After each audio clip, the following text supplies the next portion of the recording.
गरीब की जन्माष्टमी। सोहन 8 साल का बहुत ही सुंदर गोल प्यारा मटोल बच्चा है। सोहन का स्कूल गांव से बहुत दूर विजयनगर में है और विजयनगर जाने के लिए रास्ते में एक बड़ा घना जंगल पड़ता है। रास्ता उसे जंगल से होकर ही जाता है, इसलिए स्कूल जाने के लिए उसे जंगल को पार करना ही पड़ता था। सोहन का पिताजी गुजर चुके थे और उसकी माँ दोनों साथ में ही रहते थे। सोहन का माँ कमला पूजा पाठ बहुत करती थी। उसकी भगवान में भी बहुत आस्था थी। गरीब होने के कारण उसकी कोई प्यार नहीं करता था, उनका कोई ज़्यादा साथ नहीं देता। पड़ोस में भी लोग उनसे कटे कटे रहते थे कि वो कुछ उनसे मांग न बैठे। इस वजह से उन लोगों ने अपने बच्चों को भी मना कर दिया था उनसे बात करने के लिए, और वो सोहन के साथ स्कूल ना जाया करे, ये भी उन सभी को बता दिया था। कोमल बोली, बेटा स्कूल जाओ। सोहन बोला, माँ मैं अकेला स्कूल नहीं जाऊँगा। उसे घने जंगल में दिन में भी अंधेरा रहता है।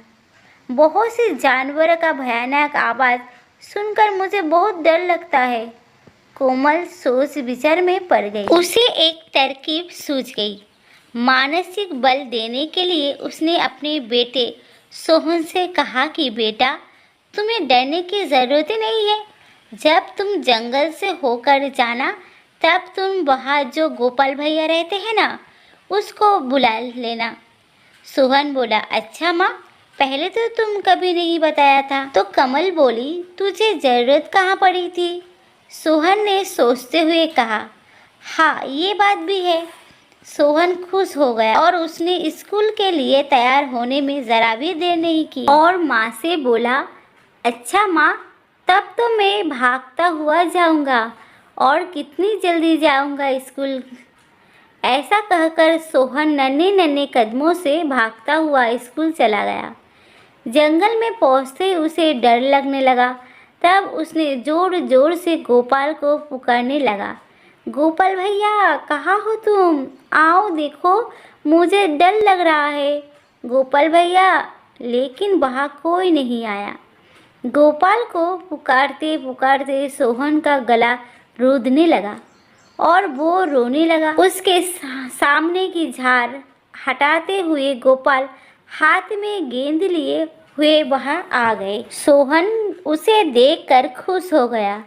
सोहन बोला, गोपाल भैया तुम कितने सुंदर लग रहे हो, पर इतनी देर क्यों की आने में? गोपाल ने हंसकर कहा, जब तुमने पुकारा तब मैं बहुत दूर था, तो आने में देर तो लगेगी।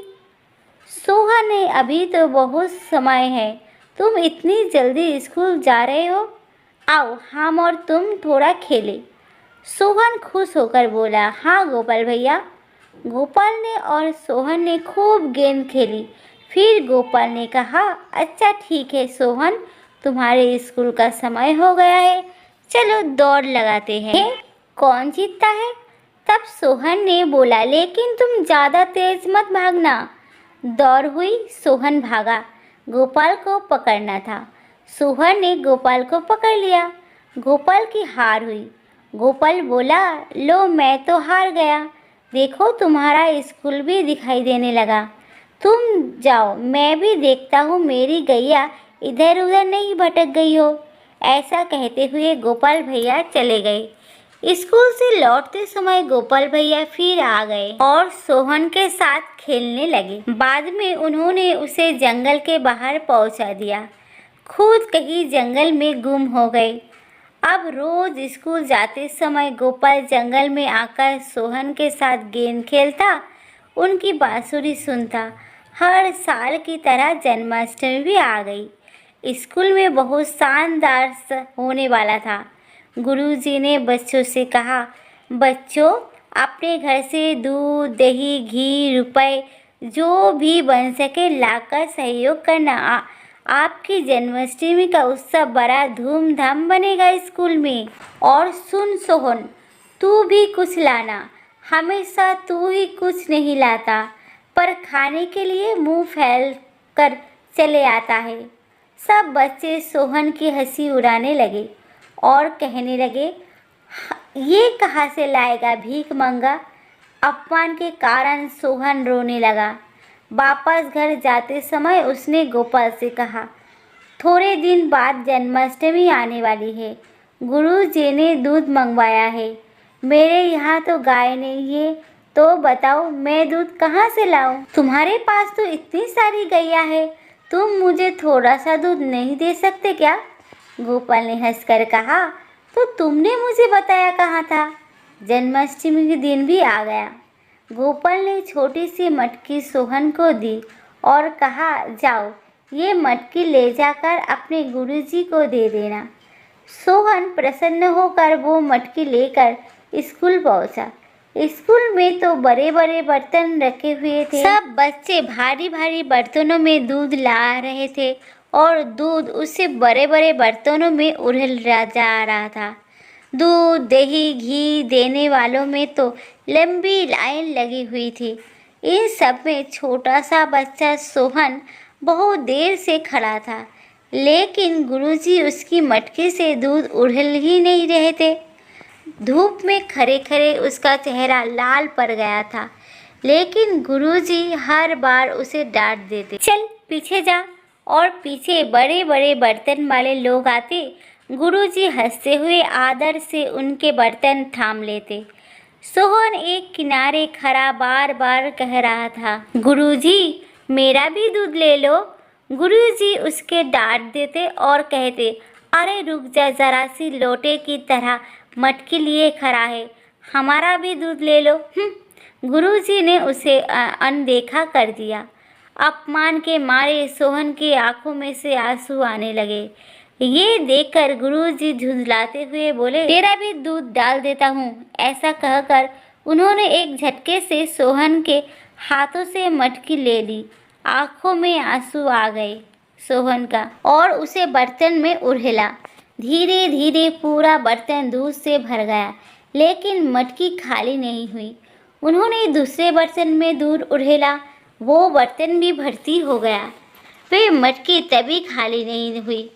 अब तो जितने भी बड़े बड़े बर्तन थे, गुरुजी उनमें दूध उड़ेलते गए, मगर मटकी तो जैसे कि तैसे ही थी, भरी हुई। गुरुजी के चेहरे पर तो हवाइयाँ उड़ने लगी। वो बड़े घबरा गए और आश्चर्य में आकर बोले, सोहन बेटा, तुझे ये मटकी कहाँ से मिली? तुझे मटकी किसने दी? सोहन बोला, मुझे मेरे गोपाल भैया ने दिया। गुरुजी ने पूछा, गोपाल भैया कौन है? क्या तू मुझे अपने गोपाल भैया से मिला सकता है? सोहन बोला, चलिए मेरे साथ चलिए। गुरुजी सोहन के साथ जंगल में पहुंचते सोहन ने पुकारा, गोपाल भैया, गोपाल भैया, गोपाल भैया, तुम कहाँ हो? देखो गुरुजी आए हैं। मगर उसके पुकारने पर कोई भी नहीं आया।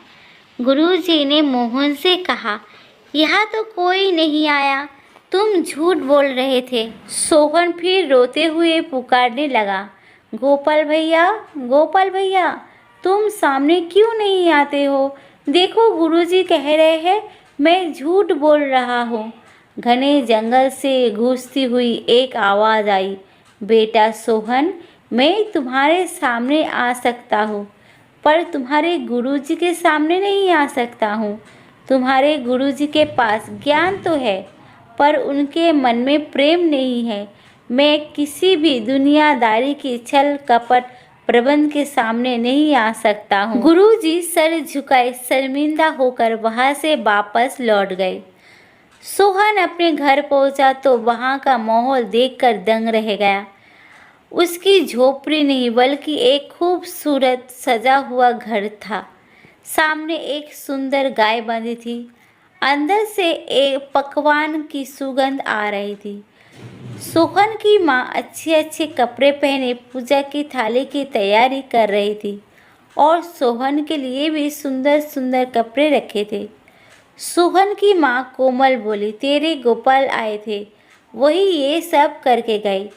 कोमल की आंखों में खुशी के आंसू भर आए थे। सोहन दौड़ के बाहर की तरफ गया। बांसुरी बजाते हुए मोर पंख लगाए हुए गोपाल भैया मुस्कुरा रहे थे। सोहन दौड़ के पूजा के घर में गया। पूजा घर में जाकर उन्होंने देखा कि वही मूर्ति पूजा घर में भी थी। तो बोलो बच्चों, हाथी घोड़ा पाल की जय, कन्हैया लाल की जय, श्री कृष्ण।